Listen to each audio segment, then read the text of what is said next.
Winter is here in Ireland. The snow lays a crisp blanket of white, and nature is deep asleep.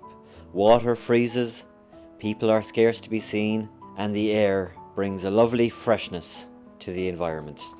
And it's a lovely day to go for a walk. Yes, a crisp day. Yes, you will need a scarf, but it is a lovely day to really appreciate. Oh yes, and a hat. You will need a hat as well to just be on the safe side. And yeah, you better zip up the coat as well. But no, it is now definitely a lovely day to appreciate all the nature that you have surrounding you.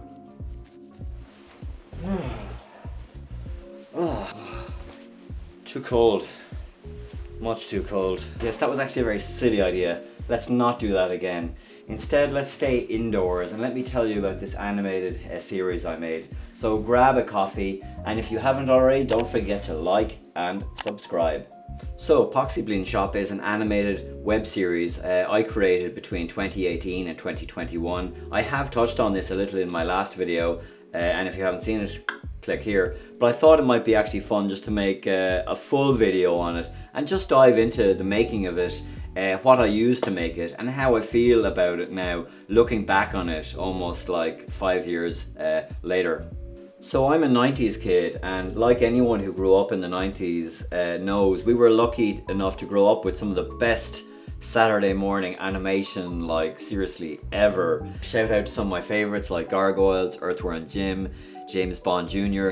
Just coming down at like 7 o'clock on Saturday morning to the TV and being glued to these amazing, imaginative, creative series was some of the best times ever. And I do think some of that kind of tone and energy and imagination and sense of excitement has always impacted my own tone and energy of my own films. And I do always think, having watched those series, I did always, I think, feel like, wow, I would love to make something like this. That was, I think, always in the back of my head. So at a certain point in my very checkered job history, I did kind of end up working in this really terrible off license in this very rough area of Dublin. And in that job, it was a real shock to witness firsthand the level of alcohol abuse, drug abuse, homelessness. It was kind of a really eye-opening experience for me, especially coming from a kind of a middle-class background to something which I probably for the better knew very little about. But as I began talking to these people, it was really a window into a world that I didn't know a lot about. So I did at a certain point start making a lot of notes as I found this job very interesting. And it's appropriate that some of these notes, which I've still saved in the year 2025, are in a wine bottle thing. So this is a good one I just found here as well. So this is a couple just on the counter counting the money and obviously having some kind of very intense feeling about the money that they're about to hand over.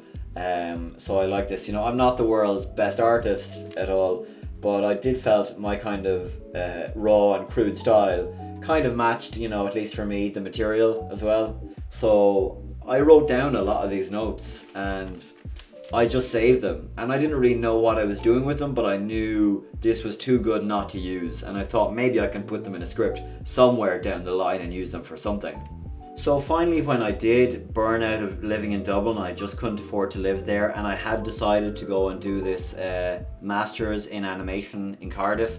I went over there armed with all these notes of all these really amazing characters and this very rich world. So very quickly I decided that what I would use all these notes and drawings and stories for was an animated web series. The web series I thought would be the best match for the quantity of the material that I had built up. A, because I had so much material, it just matched that. And B, I had no interest in making a short film of it because I had made shorts and I didn't feel that interested in me anymore, and I felt the web series was more of a challenge, and that was something that was more exciting to me. So I was kind of looking forward to doing that and using all that material to tell a story, like I said, that I hadn't seen in the mainstream media before. So I produced season 1 in Adobe Animate, and I animated in around 12 frames per second, I'd say at the very most. So season 1 really has no story at all, except it's about a character called Thomas, who starts a new job at an off license and is meeting all the colourful characters that comes in there. And it does build up to a robbery in season 4, and then the final episode 5, is kind of the aftermath of the robbery.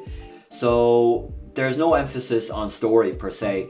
It's all about a real love for these characters and really getting the notes pretty much verbatim as I was told them into the web series, and having the characters speak them. And that's really what I love about season 1. It's totally unpolished, it's totally uncommercial. I actually do all the voices, which sounds awful, but I wasn't interested in doing something commercial. It was just about me going back to the basics of my art and producing something personal that I felt I was interested in. And that's what, art should always be about. I had reached a burnout stage in Dublin, as I mentioned. So, coming back and producing something raw, essential, back to basics, something just for me, was very good and very healthy for me. So that was very freeing. Just to produce art for selfish reasons is always very good, and not have to worry about, people seeing it or judging it. The fact that I was in this kind of college environment kind of puts you in this kind of safe space. So it was kind of funny as well, because, everyone else on the course was producing very commercial kind of short film work, and I was just over there in the corner with all these insane kind of notes of homeless people in Ireland, scribbling away and trying to figure out these animation programs. And yeah, it must have just seemed totally chaotic to anyone who was looking over my shoulder. So then, when the course was over, when it was done, and I moved back to Ireland, I guess in 2019, I kind of felt pretty immediately that I wanted to do another season.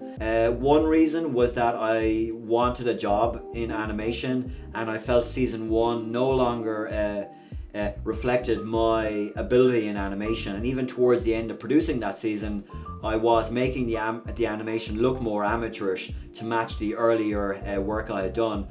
And also, maybe more importantly, I felt there was more story to tell as well.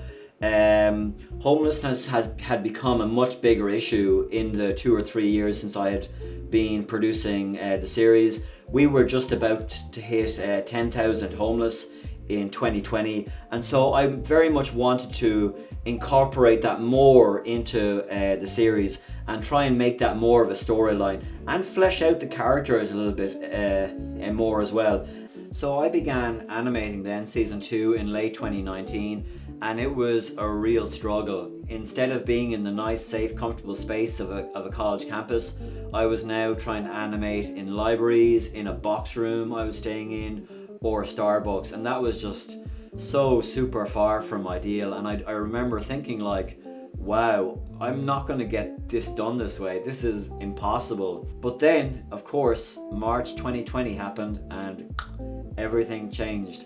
And suddenly I had all the time and all the money in the world. I was put on furlough for 6 months, and that gave me a massive chance to get a huge amount of this season done. And interestingly enough, during this time I did actually keep a diary. So let's just open it. So let's open it randomly and just have a look at it. So this is, I did some drawings as well at the start. Let me open it up. There's all these cool things, just getting back into the zone of it, and into the world, and trying to draw more often. So here we go, the 12th of the 4th 2020, so the 12th of April, achieved today. And there's some drawings here. We'll just do the highlight of these.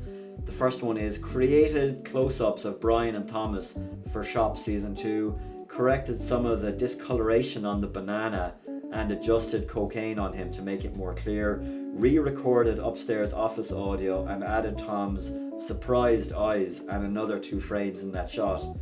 Wow, it's all very... Also added tildes to the reverse shot. So a lot of small crafting kind of things done today. Anyway, everything counts. Adding shadows would help to add a bit more depth to the scene as well. So yeah, there was no shadows in even season 1 as well. So gradually, I was realizing what I needed to increase the quality. And season 2 does have a bit more, a lot more of a storyline as well. Somewhere towards the middle of production of season 2, I heard this story that again is based on a real story, where this manager in one of these off-license began selling drugs to the customers, and then the guards got wind of him, the Irish police got wind of that, and they started spying on him in order to build a case. But then he got wind that the guards were spying on him, so one night he like smashed up the shop looking for their cameras or whatever. So yeah, crazy story. And I heard that story, like I say, towards the middle of production of season 2, after my furlough had kind of ended and I was back in work. And so I incorporated that storyline from the off license, actually in Cork where I was working at that point, from the same company but in a different shop. And so I combined that storyline from Cork with the characters that I had met and encountered from season 1 in the Dublin off license. So here we are in Cork City, and behind me is the off license, one of the off license that I worked on, but the off license that I based a lot of the season 2 characters on. So that's where I worked for 6 months, and behind it there is the very dodgy alleyway where a lot of suspect kind of things happen. So yeah, it's kind of cool to see it in real life after so much of the animation.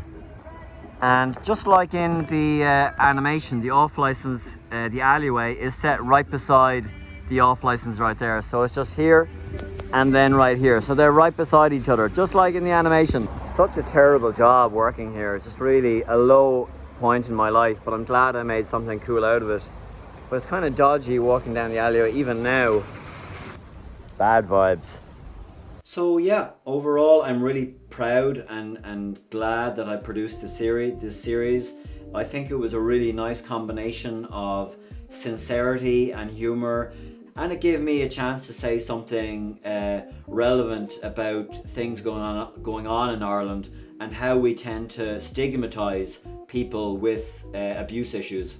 And I do still have so many ideas for a third season. It's just really a question of time, and I also somewhat felt that the engagement I got online didn't necessarily justify a third season. I did produce another animated series last year, more for kids, called Spark Learning. If you haven't seen it, check it out here. So that brings us to the end of another video. Wow, thank you so much for watching. Please stay tuned, do like and subscribe if you haven't already. There's loads more filmmaking content to come, and I will be back soon with another video.